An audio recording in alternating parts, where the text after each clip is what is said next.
Bible एक वर्ष में। नमस्कार, आप सबका बाइबल एक वर्ष में स्वागत है। आप सब ने जो कदम उठाया है प्रभु के वचन सुनने के लिए, यह हमारे जीवन के अंधेरों को दूर करेंगे और हमें प्रभु के प्रकाश में चलाएंगे। आज हम प्रेरित चरित्र का अध्याय 6, नहमिया के ग्रंथ का अध्याय 11, दूसरे इतिहास ग्रंथ का अध्याय 23 और प्रज्ञा ग्रंथ का अध्याय 11 सुनेंगे। प्रभु का वचन सुनने से पहले आइए हम ईश्वर से प्रार्थना करें। हे प्रभु, हम आपका वचन सुनने वाले हैं। हमारे मन की आंखें खोलें और हमें आध्यात्मिक प्रज्ञा दें ताकि हम आपको जान सकें और आपके वचन के अनुसार अपना जीवन जिएं। यह हम मांगते हैं आपसे प्रभु यीशु के नाम, आमीन। प्रेरित चरित्र अध्याय 6, 7 धर्म सेवकों की नियुक्ति।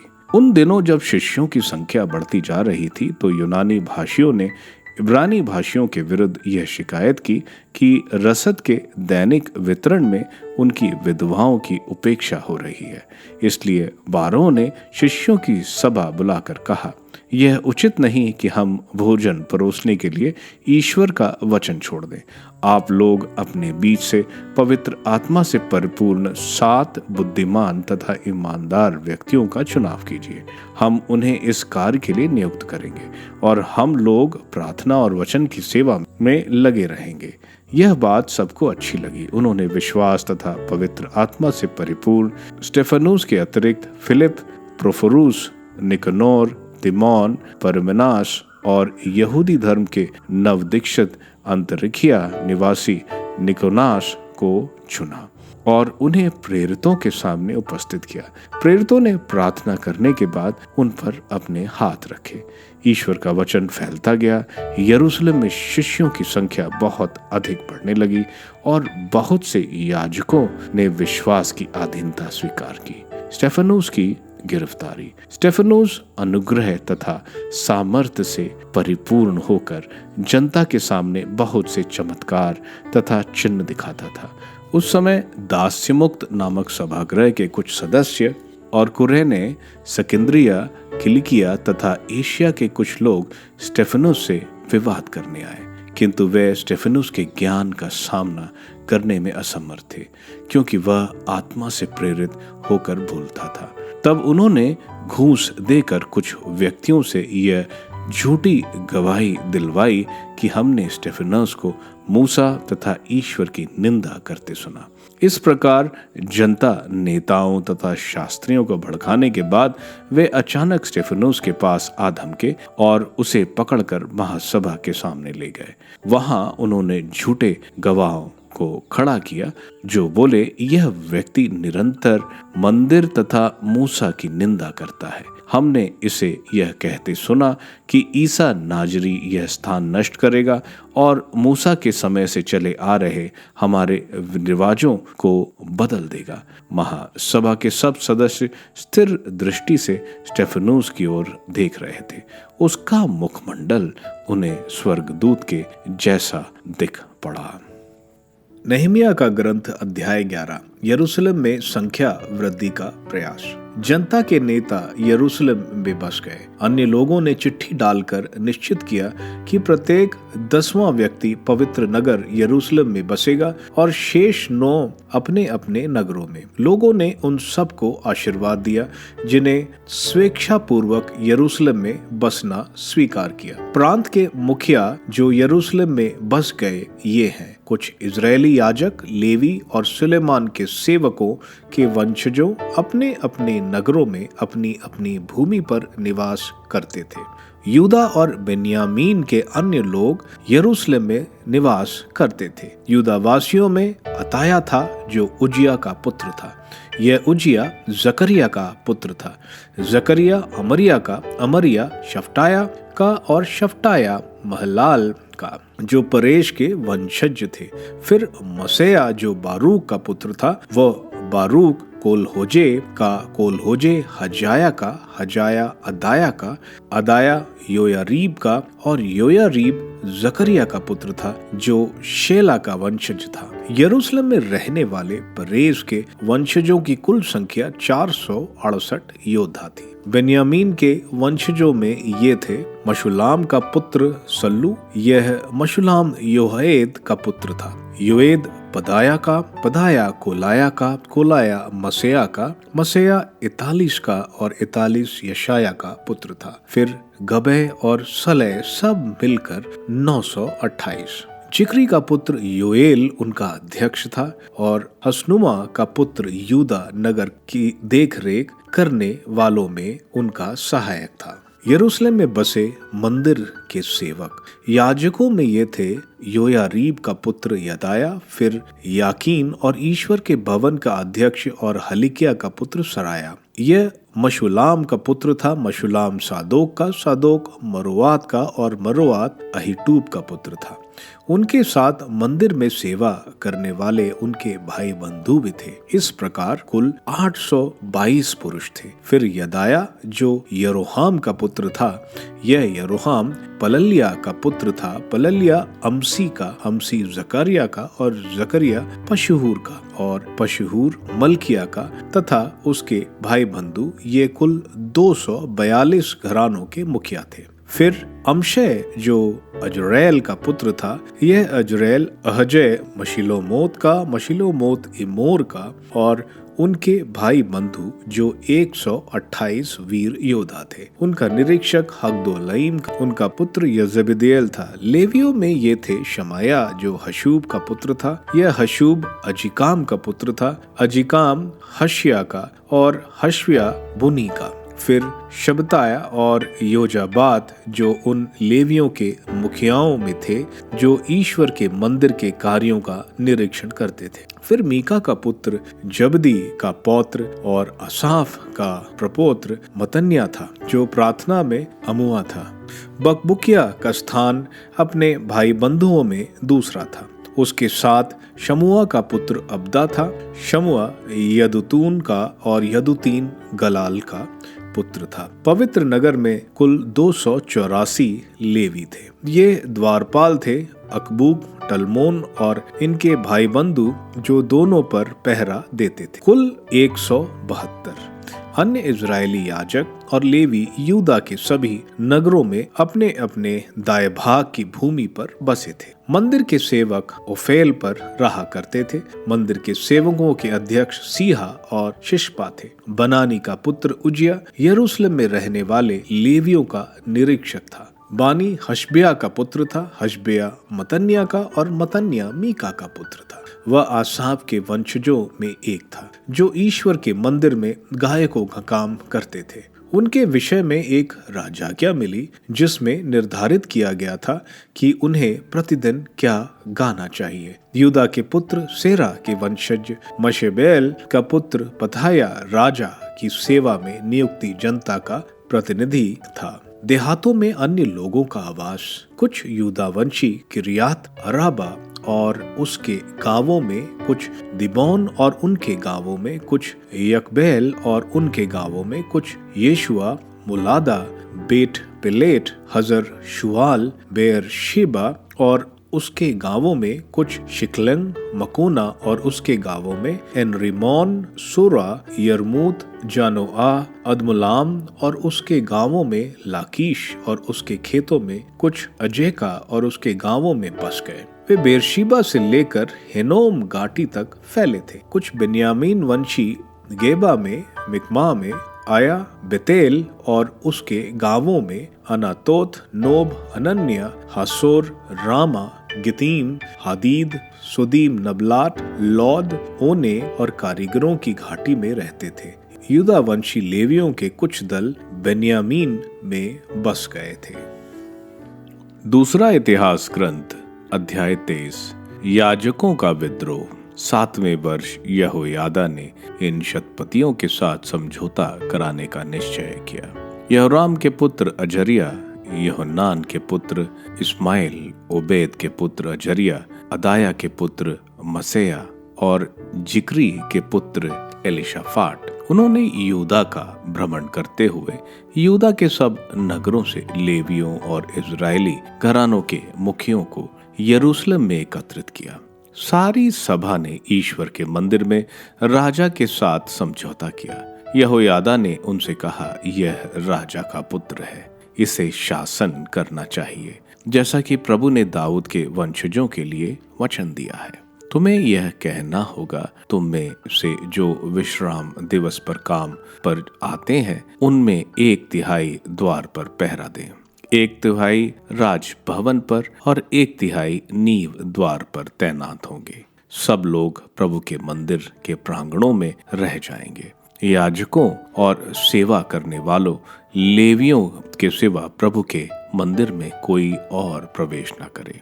ये अंदर आ सकते हैं क्योंकि ये अभिषिक्त हैं। शेष लोग प्रभु के मंदिर में पहरा देंगे। लेवी शस्त्र धारण कर राजा के चारों ओर खड़े रहेंगे। जो व्यक्ति मंदिर में घुसना चाहेगा उसे मार दिया जाएगा। राजा जहां कहीं जाएंगे वहां तुम भी उनके निकट रहोगे। लेवियों और सब यूदा वंशियों ने याजक यहोयादा के आदेश का पूरा पालन किया। प्रत्येक ने अपने साथ उन आदमियों को लिया जो विश्राम दिवस पर काम से छूटे थे और उनको भी जो विश्राम दिवस पर काम करने आए थे, क्योंकि याजक यहोयादा ने उन दलों को छुट्टी नहीं दी थी। फिर याजक यहोयादा ने शतपतियों को प्रभु के मंदिर में सुरक्षित राजा दाऊद के भाले और बड़ी छोटी ढालें दी। उसने सब लोगों को हाथ में भाले लिए हुए मंदिर के दक्षिण ओर से उत्तर तक वेदी और मंदिर के चारों ओर राजा की रक्षा के लिए खड़ा कर दिया। तब लोग राजकुमार को बाहर ले आए और उन्होंने उसे मुकुट तथा राजसीय वस्त्र पहनाए और उसे राजा घोषित किया। यहोयादा और उसके पुत्रों ने उसका अभिषेक किया और ऊंचे स्वर से कहा, राजा की जय। अतल्याह ने इधर उधर दौड़ते हुए और जय जयकार करते हुए जनता की आवाज सुनी। वह प्रभु के मंदिर में लोगों के पास आई। उसने देखा कि राजा प्रथा के अनुसार नेताओं और तुरही बजने वाले के साथ मंच पर खड़ा है। देश भर के लोग आनंद मना रहे हैं और तुरियां बज रही हैं। गायक वाद्य बजाते हुए स्तुति गान का नेतृत्व कर रहे हैं। इस पर अतल्याह अपने वस्त्र फाड़कर चिल्ला उठी, यह राजद्रोह है, राजद्रोह है। याजक यहोयादा ने सैनिकों के शतपतियों को आज्ञा दी, पंक्तियों के बीच से उसे बाहर ले जाओ। जो उसके साथ जाएगा उसे तलवार के घाट उतार दो। याजक ने आज्ञा दी कि प्रभु के मंदिर में उसका वध नहीं किया जा सकता है। वह उसे पकड़कर अश्व फाटक से होकर राजमहल ले गए। वहां उसका वध कर दिया गया। यहोयादा द्वारा धार्मिक सुधार। यहोयादा ने अपने समस्त प्रजा और राजा के बीच एक ऐसा विधान निर्धारित किया जिससे वह प्रभु की जनता बन जाए। देश भर के लोगों ने बाल के देवालय जाकर उसे नष्ट कर दिया। उन्होंने उसकी वेदियां और मूर्तियों के टुकड़े टुकड़े कर दिए और बाल के पुरोहित मत्तान को वेदियों के सामने मार डाला।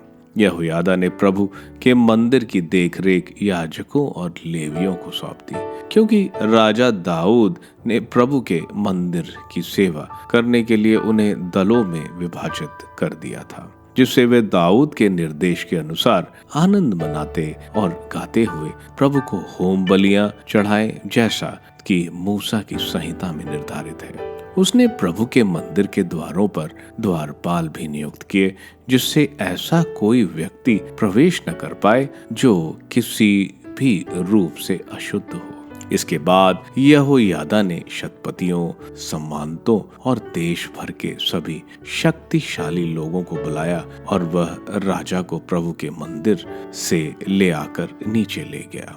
वे ऊपरी द्वार से राजमहल गए। वहां उन्होंने राजा को राज सिंहासन पर बिठा दिया। देश भर के लोग आनंदित थे और नगर फिर शांत हो गया था, क्योंकि अतल्याह को तलवार के घाट उतारा गया।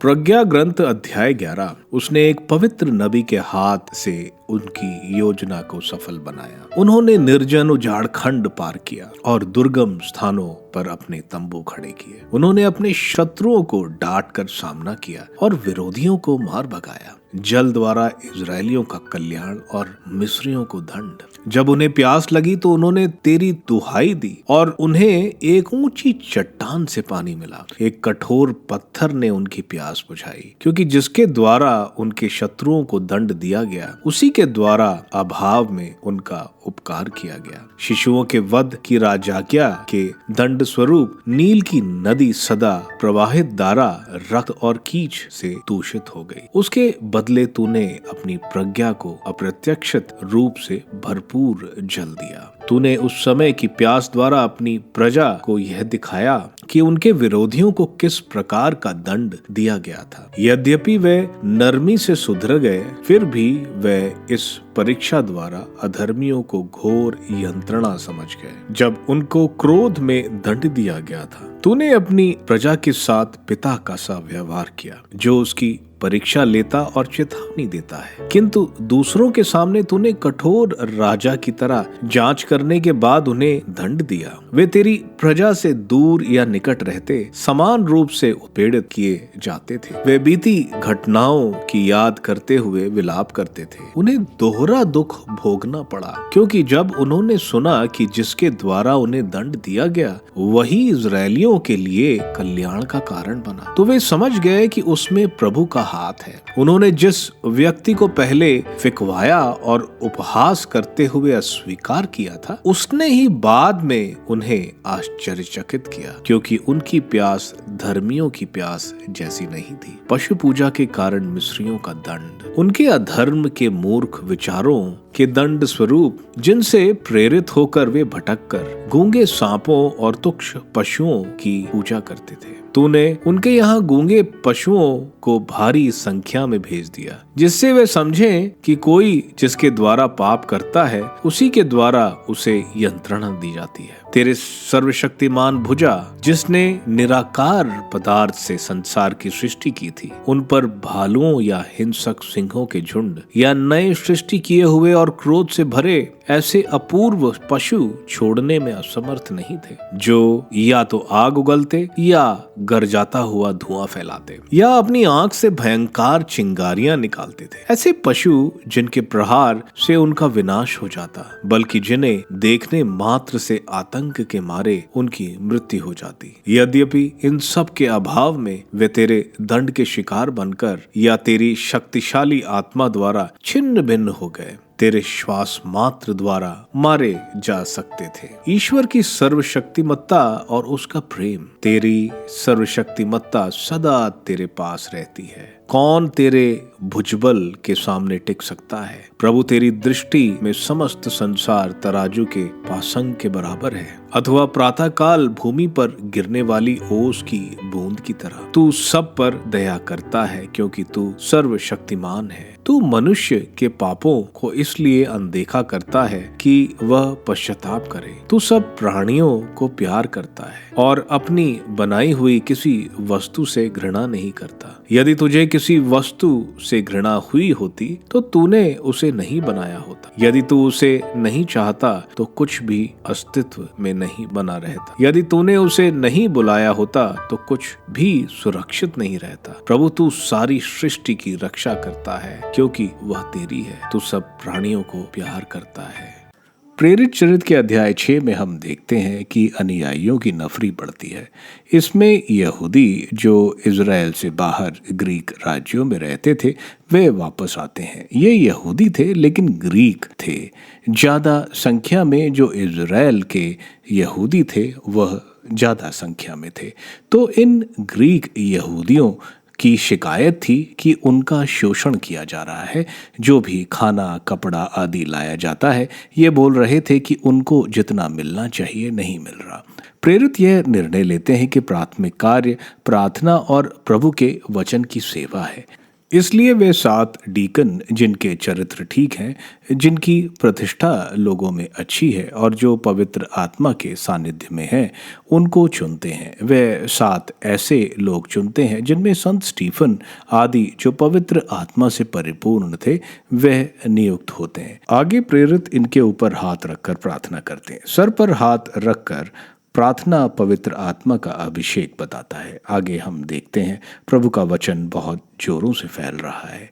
अब मंदिर के पुजारी और मंदिर के सैनिक जो प्रेरितों के विरुद्ध थे, अब कलीसिया का हिस्सा हो रहे हैं। आगे हम देखते हैं कुछ ग्रीक भाषी यहूदी जो इज़राइल के नहीं थे, वे संत स्टीफन के साथ वाद विवाद करते हैं। संत स्टीफन भी ग्रीक भाषी यहूदी थे। ये जब सेंट स्टीफन से वाद विवाद में नहीं जीत पाते, तब वे लोगों को भड़काने लगे और संत स्टीफन को काउंसिल के सामने लाकर आरोप लगाते हैं कि वे मंदिर और संहिता के खिलाफ बोलते हैं। साथ साथ ये भी बोलते हैं कि प्रभु यीशु ये जगह गिरा देंगे और नई प्रार्थना व्यवस्था बनाएंगे। संत स्टीफन का चेहरा एक देवदूत जैसा था। जैसा मूसा ईश्वर को मिलकर आते थे, वैसा तेजस देखने को मिलता है। नहमीया के ग्रंथ के अध्याय 11 में हम देखते हैं यरूशलेम में बहुत कम लोग रहते थे, क्योंकि यह शहर बार बार आक्रमण और लूट से त्रस्त था। अब शहर की दीवार बन गई है। लोगों को बताया जा रहा है कि यरूशलेम में आकर रहें। 10 में से 1 यरूशलेम में रहते हैं। इसमें यूदा और बेंजामिन के कुल, पुरोहितों और लेवी आकर बसते हैं। इसके साथ साथ यरूशलेम के आसपास के गांव भी समृद्धशाली होते हैं। दूसरे इतिहास ग्रंथ के अध्याय 23 में हम देखते हैं यहोयादा, जिसने योआश जो अहयाजा का वारिस था, उसको बड़ी सावधानी यानी पूरी सुरक्षा के साथ लोगों को प्रस्तुत करते हैं। अथल्या मंदिर का शोर सुनकर आती है, लेकिन उसको सैनिकों द्वारा पकड़कर महल के प्रवेश द्वार पर मार देते हैं। लोग योआश के राजा बनने पर बहुत खुश होते हैं, क्योंकि उन्हें लगा था कि दाऊद का कोई वंश नहीं रहा। यहोयादा ने बाल की बलिवेदी गिरा दी। इस सब से लोग बहुत खुश थे। प्रज्ञा ग्रंथ के अध्याय 11 में हमें दिव्य प्रज्ञा के बारे में बताया जा रहा है। कैसे इजरायलियों को पत्थर में से पानी दिया गया, वैसे ही मिस्र वासियों की नदी, जो उनकी जीवन का सब कुछ था, वह रक्त बन गया। आगे प्रभु की दिव्य करुणा और क्षमा के बारे में बताया जा रहा है, क्योंकि ईश्वर अपनी सृष्टि से प्यार करते हैं और क्षमा याचना पर हमेशा क्षमा करते हैं। आप सबको धन्यवाद ईश्वर के वचन सुनने के लिए। मैं आपसे विनती करता हूं कि आप बाइबल एक वर्ष में को दूसरों के साथ शेयर करें, क्योंकि प्रभु का वचन स्वयं प्रभु यीशु है।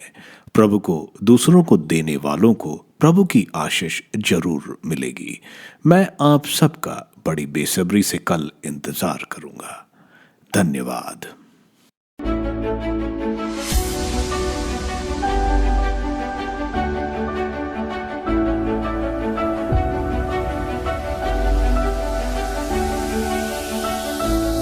बाइबल एक वर्ष में